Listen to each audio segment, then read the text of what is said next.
Dans un instant, vous allez écouter une rencontre enregistrée samedi 3 décembre 2022 avec l'autrice Agathe Charnay, cofondatrice de la compagnie théâtrale Avant l'Aube, invitée à la librairie Ombre Blanche à l'occasion des représentations en novembre dernier de sa pièce « Ceci est mon corps » dans le cadre du festival Supernova organisé par le théâtre Sorano. Elle était en dialogue avec la romancière Pauline Delabroix-Allard qui a préfacé le texte de la pièce. Bonne écoute.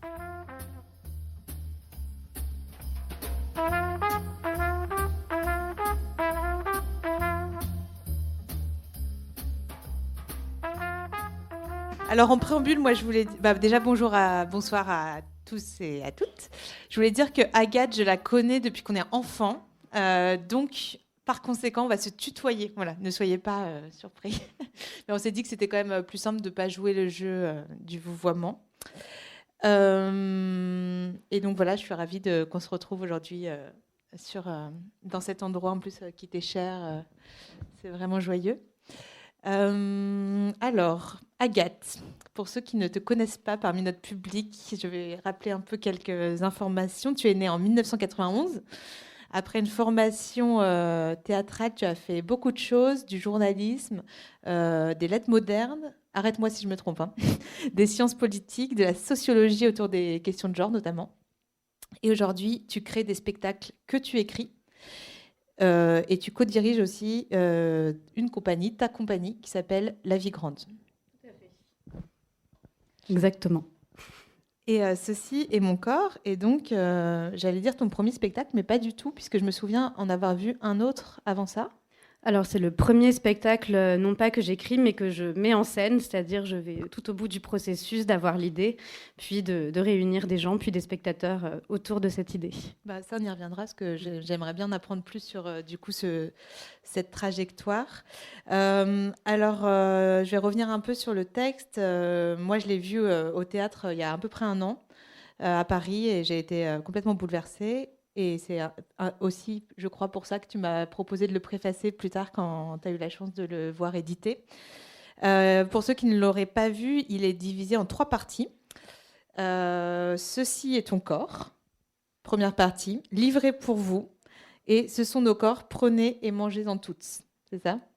Voilà. Donc en fait, ce sont une succession de scènes, année après année, qui racontent... ce que Michel Foucault appelait une histoire de la sexualité, hein, pour le dire comme ça, pour ceux qui n'auraient vraiment pas idée de quoi on parle. Et Agathe, ta pièce a quand même un préambule à ces 3 parties qui commence par ces mots-là. Par quoi ça a commencé ? Donc du coup, j'avais envie de te demander à toi, par quoi ça a commencé l'écriture de cette pièce ?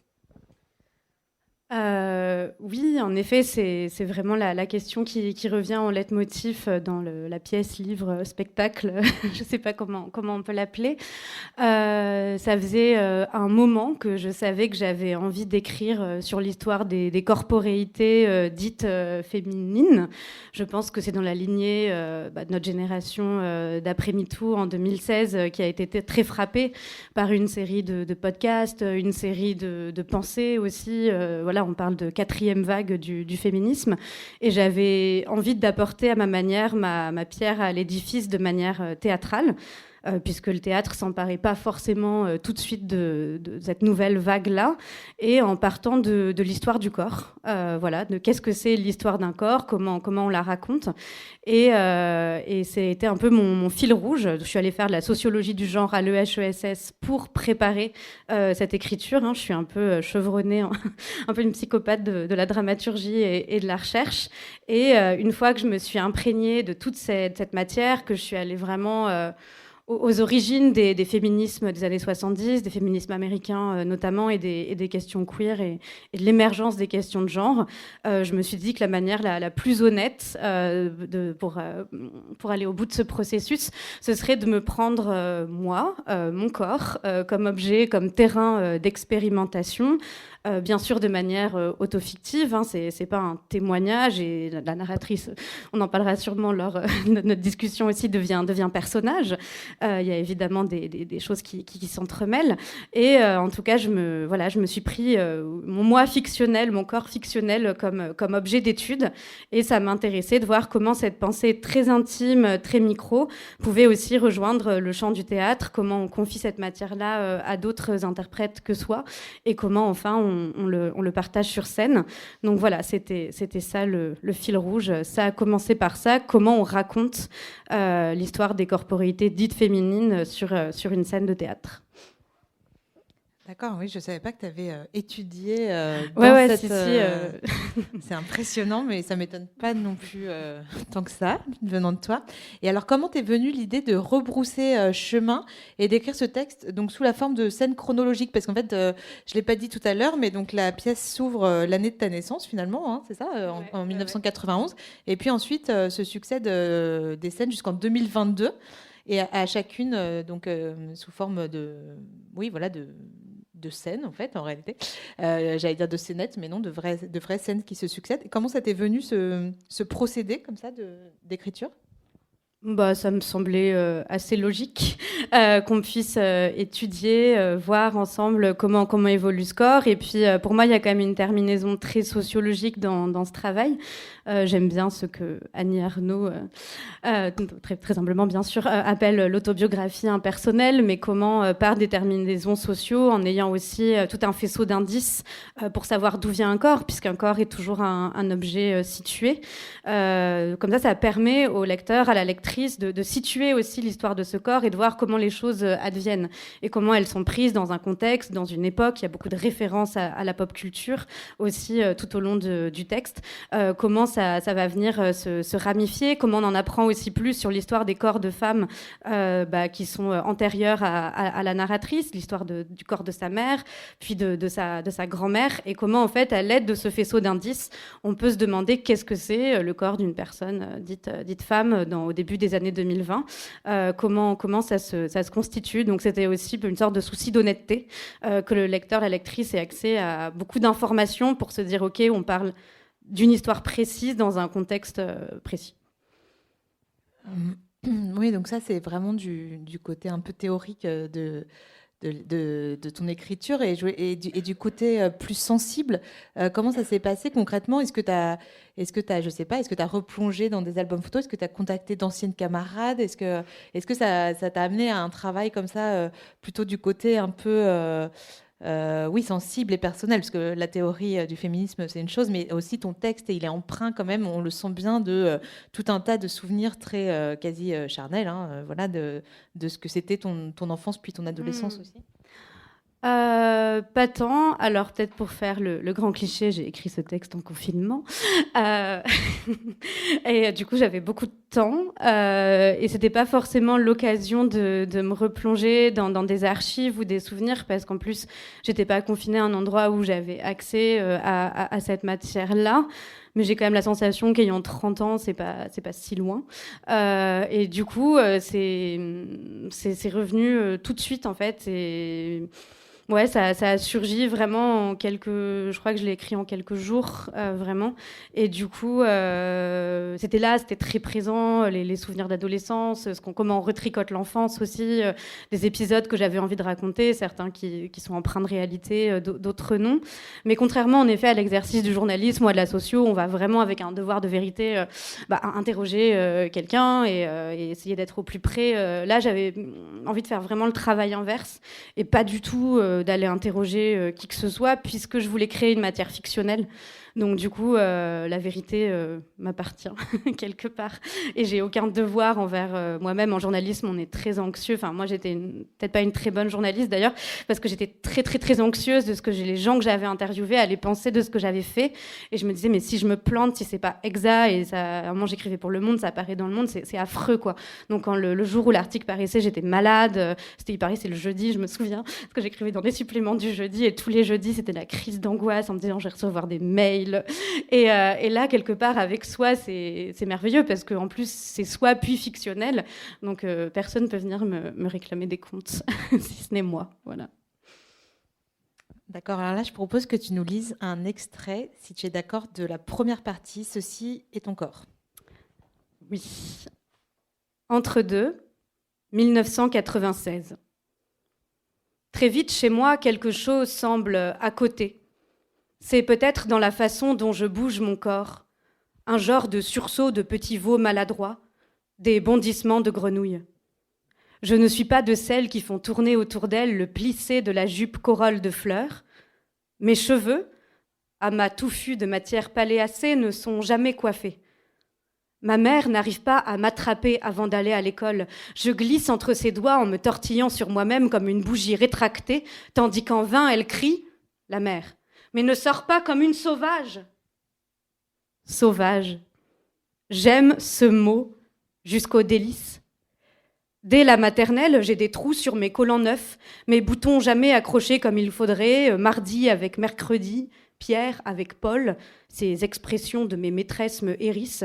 Je n'ai jamais les mêmes chaussettes et l'étiquette du t-shirt à l'envers qui gratte sempiternellement mon sternum creux pendant que je clopine plus que je ne cours en titubant sur mes lacets défaits. Mon corps est fait pour déambuler de guingois, pour ne pas gagner la course, mais bifurquer de travers. On tente de me mettre le mors aux dents et je bondis comme une chevrette de Heidi de la montagne. Moi, je suis Black Beauty, un cheval splendide lancé au galop et tagadagada, tagadagada. Je suis entre deux. Mon corps est tiraillé à la lisière du reconnaissable. On me prend facilement à 3 comme à 5 ans pour un petit homme. Je n'en tire ni honte, ni fierté. Pourtant, cela semble déranger un ami de mes parents un samedi où il nous emmène au cirque. C'est une fille, c'est bien une fille, répète-t-il au jeune homme qui a peint son propre visage en blanc, en rose et en paillettes dorées. Les bandes en culottes courtes de la cour de récréation ignorent mes intrépidités chevaleresques. Le clan des serre-têtes se moque de mon incapacité à reproduire les chorés de Laurie ou de Priscilla. Ma mère renonce à me coiffer. On me laisse pour l'heure presque tranquille. Il n'y a, après tout, aucun danger ou si peu de chance de retrouver ma photo placardée dans toutes les gares de France comme Estelle Mouzin, en pull rouge sur fond bleu. Je suis très petite pour mon âge. Mon torse est plat et grêle, mon ventre encore gonflé comme un ballon, mal fiché sur la maigreur de mes guiboles. Pour l'heure, je suis presque libre. La traque n'a pas vraiment commencé. Merci. Et c'est assez merveilleux que tu aies choisi cet extrait, puisque ma question suivante était justement sur cette fin. Pour l'heure, je suis presque libre, la traque n'a pas encore commencé. Avec ce mot de traque qui est très fort et qui vient aussi résonner avec le mot piège qui existe dès le prologue, en fait, avant même encore... voilà, je crois que la pièce s'ouvre sur ce mot de piège. Qu'est-ce que tu veux dire avec ces deux mots de traque et de piège ? Oui, pour moi, Ceci est mon corps, c'est vraiment... je pourrais dire que c'est un peu l'histoire d'une certaine forme de dressage, qui est un dressage commun à cette expérience de corporéité, qui est comment il y a cette expérience de l'enfance qui peut être... extrêmement libre dans le corps, dans la fluidité aussi des genres, dans ce qu'elle peut dessiner, et comment ensuite se met en place le piège de la construction de genre, finalement, qui va nous amener à une sorte de dressage. La narratrice est comparée à un petit cheval qui court librement, maladroite. C'est pas beau, mais il y a une grande jubilation à ça. Et comment, progressivement, on va mettre le mors aux dents de cette narratrice et comment elle va se retrouver aussi à une injonction sociétale. Il ne s'agit pas d'accuser pour ça qui que ce soit, hormis la société qui nous façonne, mais aussi à la vie hétérosexuelle qui n'est pas forcément une obligation, mais qui n'est pas un choix, enfin, qui est normal, voilà. Et ça, cette manière dont ça se façonne, voilà, je reprends un peu l'héritage Disney ou les choses qui peuvent façonner ces enfances. C'est aussi ce que j'ai essayé de retracer dans la première partie et puis dans la seconde partie du livre. Ensuite, en 2000, 2002, 2005, 2008, ce sont des moments que tu consacres à la description du corps de ta mère, puis de ta grand-mère. Ta grand-mère qui est très importante pour toi, tu lui dédies ce texte. Et ce sont deux femmes qui, elles, sont prises justement dans le piège. Est-ce que les mettre en scène, c'était pour toi une manière de leur rendre un peu de la lumière dont elles ont semblé manquer Tu dis à un moment, ma mère, elle voulait faire du cinéma. Voilà. Et qu'est-ce que ça représentait pour toi de les mettre en scène, au-delà du fait que, évidemment, du coup, on vient d'une lignée et que le corps s'inscrit aussi dans la lignée des femmes? Bien sûr, je pense déjà que la bonne nouvelle, c'est qu'on est deux autrices aujourd'hui présentes sur cette petite estrade et que c'est possible qu'on ait accès maintenant à ces récits, que des éditeurs, éditrices les trouvent assez important ou intéressant ou que sais-je pour les mettre dans un objet livre. Je pense qu'on est héritière de récits d'oralité jamais transcrits. Je sais par exemple que ma grand-mère paternelle qui est décédée aussi quasiment pendant que j'écrivais le texte, donc ça me semblait assez fort, normal de lui dédier. Elle a préparé pour moi des cahiers. Depuis que j'étais toute petite, elle était institutrice. Elle avait écrit sa vie, mais vraiment une biographie très détaillée, écrite avec sa très belle écriture ronde d'institutrice, où elle me décrivait minutieusement la vie de sa grand-mère, puis sa vie, mais surtout la vie de sa grand-mère et la vie des femmes avant elle. Et c'était un ensemble d'héritages mais extrêmement précieux qu'elle m'avait confié peut-être quand j'avais 10 ans, donc je l'avais rapidement lu. Je n'avais pas vraiment compris ce dont il s'agissait. Et je suis retombée dessus, ça pour le coup. Au moment de son décès, je suis retombée sur les cahiers. J'étais hallucinée, je me disais, mais toute cette matière qu'elle a écrite pour sa petite fille, mais elle a dû y passer des heures, on voit qu'elle a recopié, qu'elle a fait des brouillons, qu'il y a des choses qui sont raturées au blanco, qu'elle a fait des chapitrages, et c'est dans un petit cahier d'écolière qui était vraiment rangé dans un petit coin, et ça m'a bouleversée de me dire aussi toutes ces existences de femmes qu'on n'a pas racontées, qu'on n'a pas dites, qu'elles n'ont pas pu dire plutôt. Et ce geste de transmission dans le cahier, ces 5 petits cahiers, je les trouve merveilleux. Et c'était aussi une manière de continuer. Après, j'ai aussi un père écrivain, donc forcément l'écriture est transmise. Mais il y avait, c'est très Bourdieu, quoi. Mais il y avait aussi, en tout cas, quelque chose pour moi de très important à rendre hommage à sa manière, à ses cahiers. Tout comme, je crois que c'était Émilie Brontë elle écrivait dans des petites feuilles, et puis elle écrivait dans sa cuisine, et elle planquait sous les épluchures ses manuscrits pour pas qu'on la voie écrire. Et cette espèce d'empêchement qui fait que ma grand-mère s'est jamais dit, mais en fait, elle lisait beaucoup. Moi, je vais envoyer mes cahiers. Cet empêchement, je trouve il y a quelque chose à dépasser. Donc, c'est ça aussi, c'est transmission. C'est un incroyable cadeau. Et en fait, comme ça, par curiosité, ils te sont adressés? Oui, ça s'appelle les cahiers d'Agathe. Ah oui, c'est incroyable. Ouais. Incroyable. Du coup, je ne m'attendais pas. C'est incroyable. Je reprends mes esprits. Oui, pour terminer avec cette première partie de Ceci est ton corps, il y a la mention du premier chagrin avant tes 10 ans.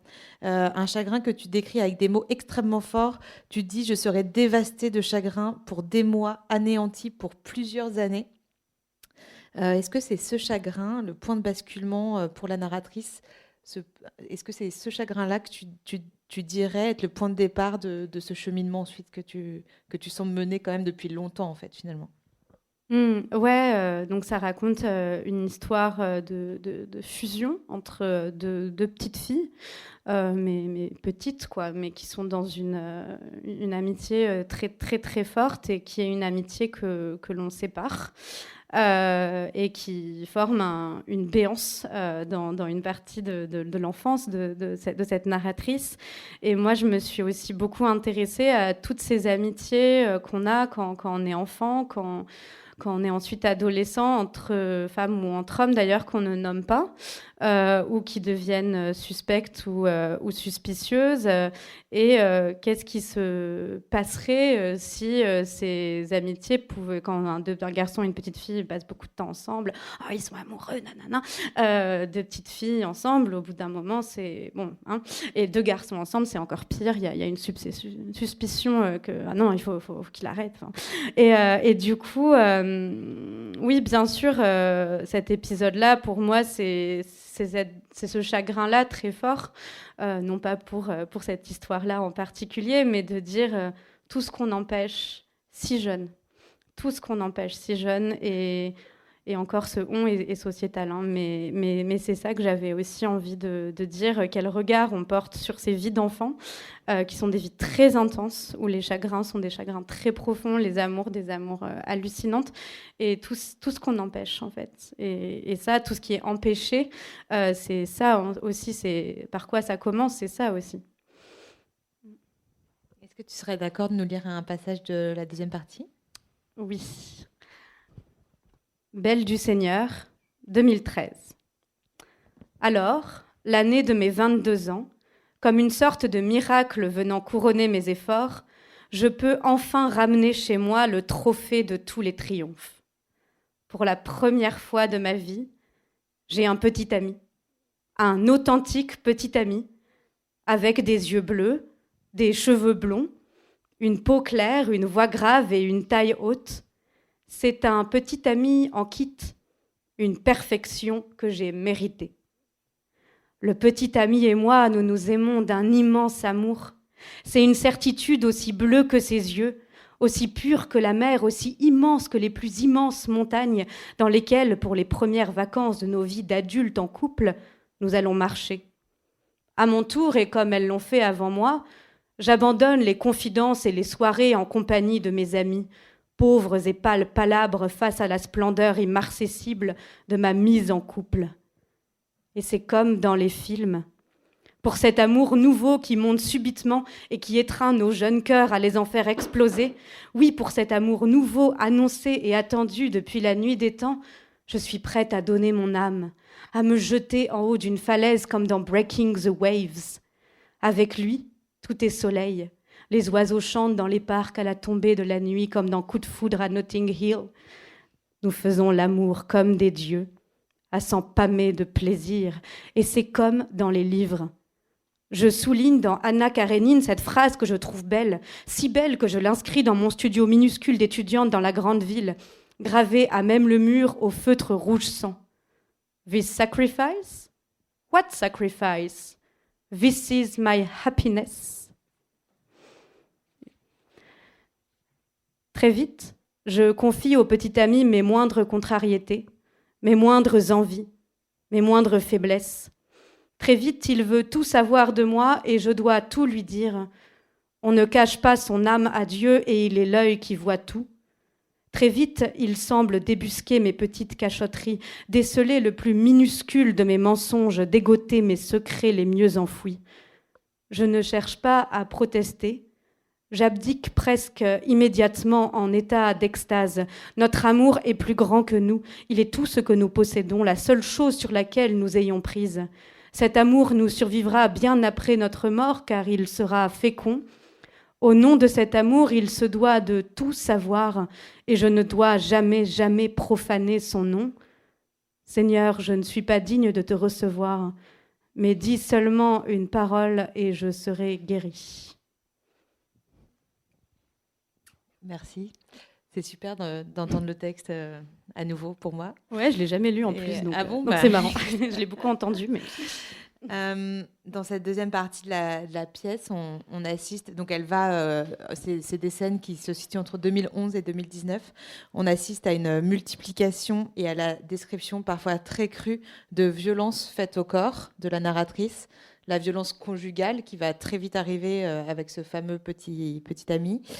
Donc la prise de pouvoir d'un homme sur une femme, hein, mais aussi la violence d'une maladie et les explorations médicales qui s'en suivent, et la violence d'un avortement.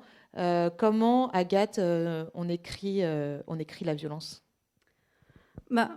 Pour moi, je pense que toute expérience corporelle est faite de plaisir et de violence, et a fortiori, le corps d'une femme a un bon cheptel au compteur. Pour moi, il y avait deux choses qui étaient importantes à retranscrire. D'une part, les expériences non dites, non racontées. Alors, bien sûr, de plus en plus, hein, je pense à l'événement, mais en tout cas, moi, des récits d'IVG, honnêtement, je pense que c'est profondément en train de changer avec les nouvelles générations d'autrices qui débarquent, ou même dans ce qui se passe dans les séries ou au cinéma.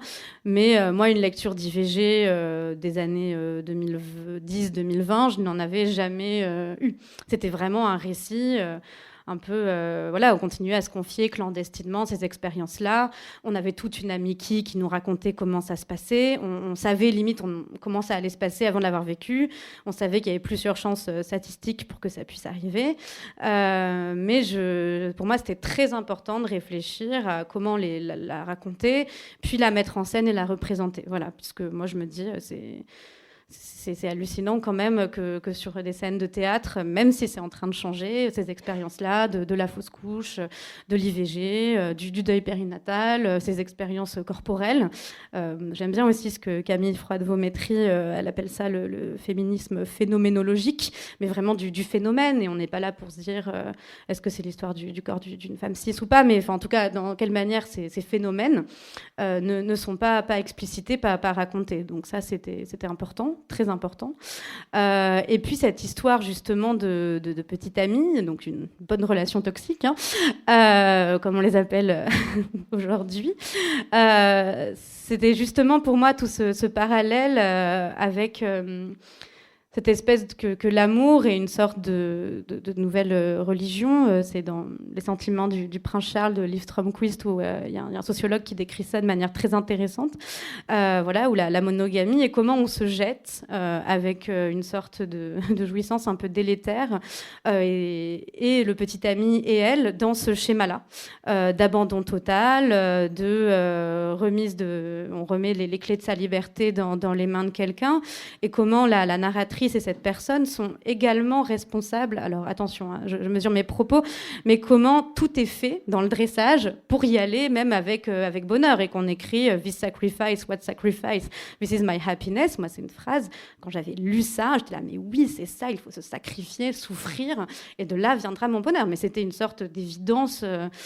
Toute la littérature et le cinéma avaient appris ça dans l'époque anté-MeToo. Et du coup, j'avais envie vraiment de voir comment ce mécanisme-là se met en place et est légitimé par toute une partie de la sphère sociétale, de l'apprentissage de l'amour hétérosexuel, et ça est très jeune, quoi. Enfin, et ça, je crois qu'on en parle plus maintenant de la question des relations dites d'emprise ou des violences au sein des couples très jeunes, puisque là, on parle vraiment de gens qui ne forment pas encore des familles ou que sais-je, qui sont dans des débuts de couple, quoi. Et ça, je trouvais ça aussi intéressant d'essayer de réfléchir au mécanisme de ça, et comment finalement il découle aussi de cette opération de dressage. Voilà. Mais d'ailleurs, en plus, ça me fait penser que je crois que c'est dans cette même partie où tu dis, il me semble, mais je cite un peu de mémoire, pardon d'être cette fille d'Ève. J'ai plus une fille d'Ève, oui. Enfin, tu parles d'Ève, quoi, comme si en fait finalement ça remontait quand même aussi à un système judéo-chrétien bien mis en place depuis. Oui, quoi qu'il arrive, on est coupable, et cette question du corps coupable, évidemment, qu'elle se pose aujourd'hui avec acuité.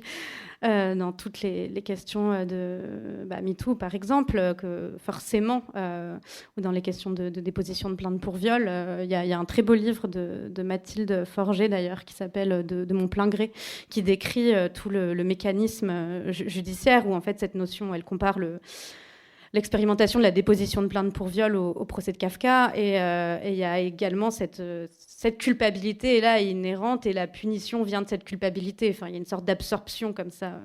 Bon, voilà. Et puis après, je me suis un peu amusée à filer la métaphore judéo-chrétienne, mais ouais. Enfin, amusée, façon de parler. Et alors, est-ce que tu peux nous lire un extrait de la dernière partie qui s'intitule « Ce sont nos corps, prenez et mangez-en toutes ». Tous. J'ai même mis de l'écriture inclusive pour rendre fou Blanquer. Alors, Marée vive, 2021. Il existe des étendues d'eau et de terre mêlées où, lors des grandes marées, connues également sous la dénomination marée vive, la mer se retire jusqu'à permettre à la marcheuse aguerrie de pouvoir la traverser à pied. On découvre alors sur cet éphémère territoire appelé l'estran les laisses, sédiments, aspérités, griffures, traces évoquant le souvenir de la présence de la mer. Il m'a suffi d'entendre, tu sais, ces regards que parfois nous échangeons, cette danse doute qui ne semblait jamais ne vouloir s'arrêter et où nos corps n'en finissaient pas d'onduler parmi les autres corps sur la piste, de se perdre dans le rythme des basses en se cherchant. Il m'a suffi d'entendre « Tu es sûr que nous ne sommes que des amis ?» Et mon corps tout entier se met à trembler comme jamais auparavant il n'avait tremblé. Les marées vives se produisent lorsque la lune, à la redoutable puissance d'attraction, et le soleil se retrouvent en une opposition que l'on nomme en astronomie la syzygie. L'équinoxe de printemps génère des marées si fortes que des vagues de larges amplitudes viennent ensuite s'abattre sur les rivages. La première fois que vraiment j'embrasse une autre, mes dents claquent. Je suis en train de faire ça. Ma langue s'agite. Je suis en train de faire ça. Ma bouche béate. Je suis en train d'être ça. C'est le plus beau soir du monde, la plus grande nuit de la vie. La première fois que vraiment j'embrasse une autre, lorsque je me dis que tout va définitivement basculer, je me mets éperdument à vomir. Penchée au-dessus de la cuvette où elle relève maladroitement mes cheveux, entre deux hauts le cœur, oula, beau lapsus, je hoquette. Ce n'est pas de ta faute si je suis si malade. C'est judéo-chrétien. Étymologie du mot tsunami. Tsunami est un mot japonais composé de deux racines, tsu, qui signifie port ou rade, et nami, qui signifie vague. On peut donc voir un tsunami comme l'engloutissement subit d'un port d'attache suite à un phénomène physique de déferlement des eaux refoulées. On représente parfois les crêtes de la houle comme une horde sauvage de juments déchaînés. Merci. Alors moi, pour avoir vu cette pièce, j'ai découvert par l'avoir vue. Je trouve plus mes mots, mais voilà. Pour avoir vu cette pièce, je sais que cette dernière partie, la salle suspend son souffle. En tout cas, moi, le soir où j'étais là, c'était ça, parce que je pense que certains ont eu la même expérience ou certaines dans la salle, et parce qu'il y a une espèce de montée en puissance comme ça, du soulagement déjà du coming out, et puis ensuite d'une espèce de montée en puissance qui est assez intense. Et voilà, et le spectacle se termine et on est tous et toutes complètement abasourdis. Enfin voilà, c'est l'expérience que j'en ai eue. Et du coup, je voulais savoir parce que à la fin, il y a vraiment un cri, quoi, le fameux j'accuse, etc. Est-ce que cette pièce, l'écriture de cette pièce pour toi, c'était ça, c'est-à-dire un cri du cœur, quelque chose qui vient des tripes, du corps justement, ou est-ce que tu imagines ton écriture toujours de cette manière-là, toujours militante, toujours dans cette direction? Alors, ce qui est très drôle, c'est que la toute première version de la pièce se terminait avant et se terminait sur un corps hétérosexuel qui essayait de concilier féminisme et hétérosexualité. Ça finissait comme ça, un peu une question à la Victoire Tuaillon. Et en reprenant le travail, quelques mois, années plus tard, les choses avaient changé et la suite est venue ainsi en fait. Et beaucoup de gens, dans le milieu du théâtre, des programmateurs, me disent « Ah, mais vous avez trouvé une solution à la fin ». Et en fait, j'ai continué à faire ce travail méthodique de jeu avec la réalité, de suivre une chronologie, en fait, du corps. Et il s'avère que ça a mu, littéralement, pour devenir celle-là. Et ce qui est drôle aussi, c'est qu'en relisant justement le début avec les actrices, quand on a commencé à travailler, on était là, putain, mais tout le début, c'est une enfance queer, c'est une adolescence lesbienne, mais je ne le voyais pas, quoi. Enfin, c'était assez dingue, quoi. La puissance du refoulé était totale.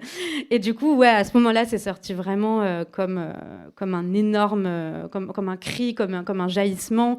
Et puis dans la langue, en fait, on a un peu, enfin, j'ai opéré une déconstruction où au début c'est très basique, enfin pas du tout basique, mais en tout cas ça ressemble à une trame narrative qui peut ressembler au roman. Le milieu est plus théâtral et la fin c'est une sorte de poème slam qui dure 20 minutes, enfin un quart d'heure en lecture. Et j'ai vraiment voulu, mais là parce que je savais aussi que ça allait être du théâtre, travailler sur l'oralité, sur la profération, sur le fait que je savais qu'il y aurait de la musique, que ce serait une longue scansion, très, très modestement un peu à la Quai Tempeste et tout, mais il y avait un peu ce besoin-là que ça sorte en flow, quoi, et que le flow ne s'arrête pas. Donc je dirais que c'est ça, cette fin. C'est très réussi, c'est d'une puissance incroyable et effectivement on a l'impression d'une digue comme ça qui lâche, et c'est extrêmement beau. Moi, c'était la fin de mes questions sur le texte. J'ai beaucoup de questions ensuite sur ton processus d'écriture, mais est-ce qu'on pourrait faire une pause de questions du public si jamais vous en avez, comme ça si ça vous vient, ou sinon moi je continue avec mes questions. Alors Agathe, quelle est aujourd'hui est-ce que tu peux nous informer un peu, parce que moi je ne connais pas ce milieu du théâtre et de l'écriture théâtrale, c'est vraiment quelque chose que je ne connais pas très bien. Comment ça se passe en fait très concrètement quand on est une autrice de 30 ans et qu'on écrit du théâtre et qu'on gagne sa vie avec? Raconte-nous un peu comment. Oui, alors déjà, personne ne gagne sa vie en écrivant du théâtre, peut-être uniquement Yasmina Reza, ou Michalik, mais sinon, non, spoiler alerte, voilà, ça ne marche pas. On est vraiment un peu la niche de la niche de la niche, les auteurs et autrices de théâtre, et on se connaît assez vite, tous et toutes. Et je dirais que il y a des parcours extrêmement différents dans le parcours des auteurs et autrices de théâtre.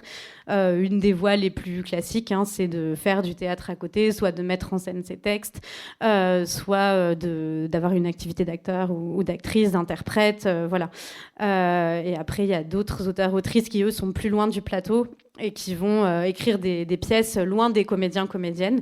Mais quand même, en général, on est très lié au processus de création. Et la place des autrices de théâtre n'est pas incroyable. Suspense. Il y a beaucoup d'auteurs et d'autrices. Il y a des écoles que moi, j'ai pas faites, mais il y a 2 écoles d'écriture, enfin de formation à l'écriture dramatique. Il y en a une à Lille et une à Lyon. Dans ces écoles, les promos sont très majoritairement féminines. On remarque aussi, parce qu'on a beaucoup de systèmes de prix et de bourses, c'est précaire, mais on est très entouré. Et enfin, il y a quand même pas mal de dispositifs qui existent pour nous aider, en tout cas, à finaliser nos textes, ou des lieux d'accueil et de résidence. Donc, c'est majoritairement féminin, mais là où il y a le bas blesse, c'est l'accès de ces textes d'autrices à la scène. Et là, en fait, si on parle un peu de chiffres, et là, moi, j'ai une grosse casquette de militante égalité homme-femme dans le milieu du théâtre, qui est que environ 17...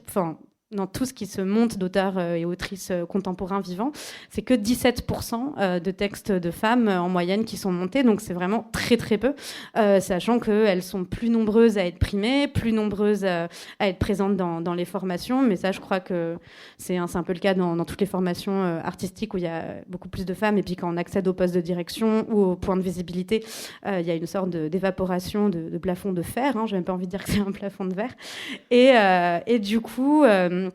la difficulté, c'est d'accéder au fait que le texte c'est même pas la publication l'enjeu, mais qu'il puisse devenir un texte représenté, joué, qu'il puisse y avoir une rencontre avec un metteur ou une metteuse en scène.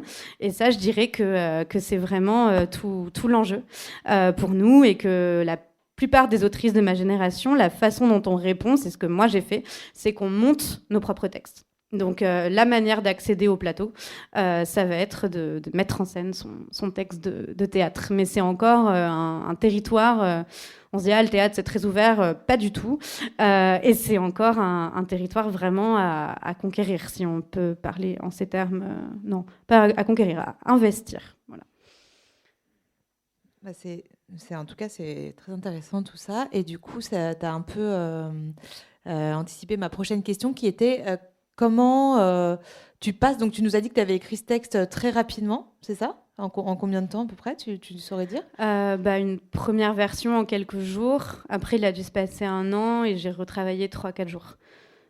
D'accord, oui, donc très bien. Là où d'autres mettent des années. Et donc oui, donc une fois que tu as ton texte, ton matériau, est-ce que tu peux nous expliquer, s'il te plaît, le trajet entre ton manuscrit, voilà, et la mise en scène que certains ont eu la chance de voir, dont moi par exemple. Comment ça s'est passé ? Je dirais que c'est 2 aventures très différentes. Après, je dis que les premiers jets sont très rapides. Après, dès qu'on rentre dans le retravail, ça devient infini. Mais en général, ça fait une sorte de gros vomi comme ça. Ça sort. Et après, on peut resculpter, retricoter à l'intérieur. Et l'aventure théâtrale, c'est une autre aventure que j'adore, puisqu'on sort d'une solitude pour aller faire... on nourrit un rêve et on essaie de l'infuser ou de le partager avec des personnes qu'on emmène avec nous. Et on constitue... c'est un peu comme organiser un match de foot, quoi. On va constituer son équipe et on va répartir les postes et on va essayer de coacher tout le monde. Pardon, la métaphore avec cette ignoble Coupe du Monde est assez affreuse, mais elle vient de me venir, je ne sais pas pourquoi. Boycott. Mais du coup, voilà, je dirais que c'est une aventure très exaltante et très différente aussi. Par exemple, ce texte en lecture, il fait presque 3 heures. Je n'ai pas du tout l'argent pour faire une saga de 12 épisodes. Du coup, pour qu'il dure 1h30, du coup, il y a tout un travail presque de réécriture et de réadaptation à faire, puis d'arriver au plateau. On a créé, nous, Ceci est mon corps, en non-mixité choisie. C'était extrêmement joyeux et aussi, voilà, c'était l'occasion de tous partager nos expériences, on va dire. Donc voilà, pour moi, c'est une autre aventure, mais j'aime autant les deux. Il y en a une qui est très seule et l'autre où vraiment on est tous ensemble. Et puis on sait que c'est une aventure qui va durer plusieurs années, puisque là, c'est déjà la première année où on le joue. Ça fait déjà 1 an qu'on répète et on sait déjà qu'on a des dates jusqu'à au moins la saison prochaine et celle d'après. Donc quand on s'embarque tous ensemble, on sait qu'on est parti pour 5 ans d'aventure, quoi. Donc j'adore. Est-ce que là, du coup, ça t'occupe encore ce spectacle à temps plein, ou est-ce que tu as des projets en cours d'écriture, en cours de mise en scène ? Quelque part, là, non, Ceci est mon corps, il fait sa vie maintenant.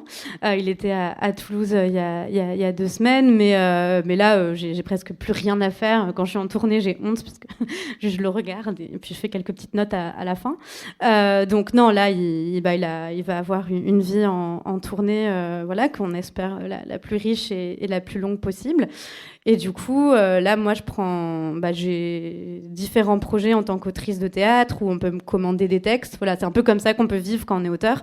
Soit il y a des metteurs en scène qui nous commandent des textes. J'adore cet exercice parce que j'ai pas à m'occuper de l'après. Je fais de l'accompagnement dramaturgique aussi sur des projets où on peut me solliciter. Et puis là, je suis en train de préparer ma prochaine création.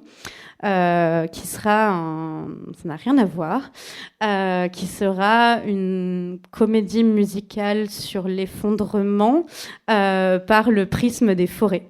Voilà, donc là je suis en train de réunir mon équipe, pas de foot, mais mon équipe, pour me lancer dans cette aventure-là. J'ai fait 1 an d'exploration en forêt, en France et en Europe pour mener ce projet-là, et on va répéter l'année prochaine et créer celle d'après. C'est assez long de monter une pièce, puis il y a le temps de l'écriture aussi pour le coup, mais c'est un peu comme un film, quoi. Ça prend plusieurs années et on a intérêt à savoir qu'on a envie de bien bosser là-dessus parce que ça va nous occuper pour un bon bout de temps.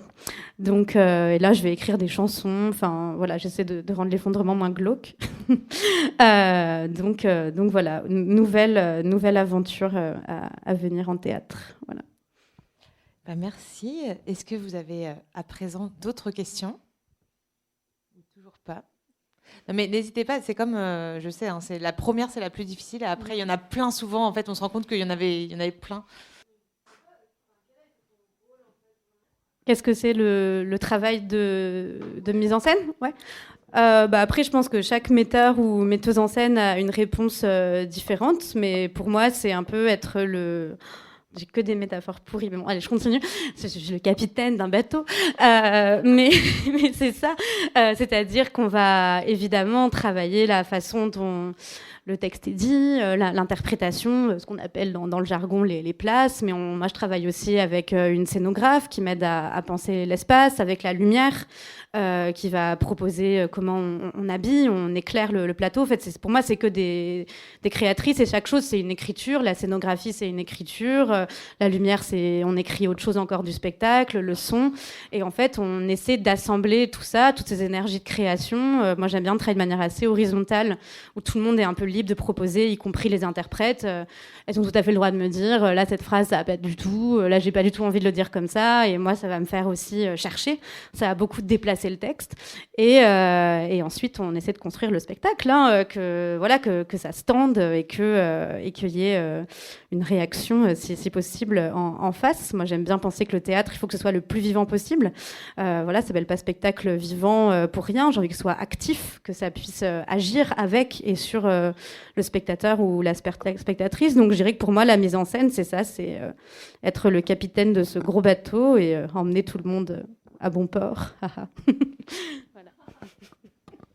Je trouvais ça hyper intéressant de savoir que le prochain projet, c'était une comédie musicale sur une forme d'éco-anxiété avec les fondements. Et ça m'a fait penser, parce que je suis une vieille copine d'Agathe. Ça fait longtemps qu'on ne s'est pas vu. Je sais que ton frère faisait de la musique et avait un groupe qui, pendant un long moment, fait pas mal de tournées. Et est-ce que ça va être l'occasion peut-être de faire un beau projet famille? Oui, en effet, on a quand même, on est en terre plus que connue, et ça me fait trop plaisir de vous voir tous et toutes. Oui, coucou. Ouais, voilà, avec trop bien, tout le collège Émile Zola est là, et Monsieur Morligam est au premier rang pour. Et du coup, oui, Augustin fait toujours évidemment de la musique, c'est son métier. Et oui, je pense qu'il va m'aider pour des arrangements. Après, là, je travaille toujours avec une compositrice sonore qui est vraiment spécialiste du spectacle vivant et du théâtre. Mais oui, j'ai envie je pense qu'on est amené quand même à travailler de plus en plus ensemble sur nos projets respectifs. Enfin, moi, je sais pas trop si je pourrais l'aider, mais lui, en tout cas, oui, il possède une science musicale que je n'ai pas. Voilà. Merci.